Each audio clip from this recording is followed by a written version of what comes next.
करेला बेचैन तोहर नीला नीला नैन दिल करेला बेचैन तोहरे उठावा के रंग चटका ए पतर को सुना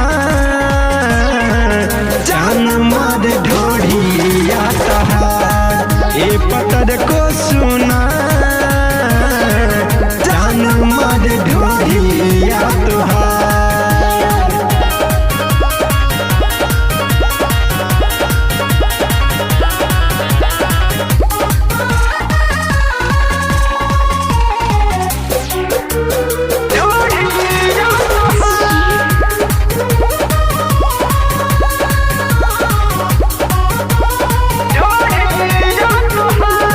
तुहके देखते ही मनवा करेला कादी मन मानी हो लाखों में एक जवानी बतोहरो कैसे ही मनवा मानी हो कैसे ही मनवा मानी हो।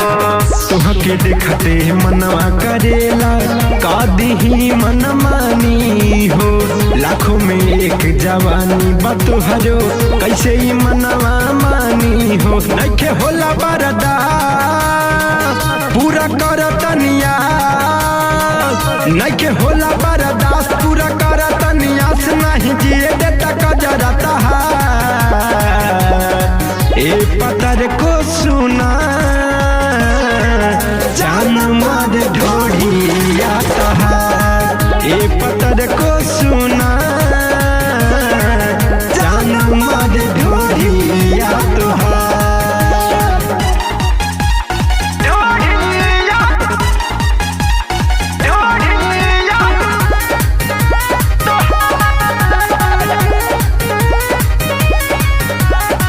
दिलवा घायल करे करे जा तुहर पातर कमरिया हो तुहरा ऊपर से हटेला नहीं बिकू के नजरिया हो बिकू के नजरिया हो।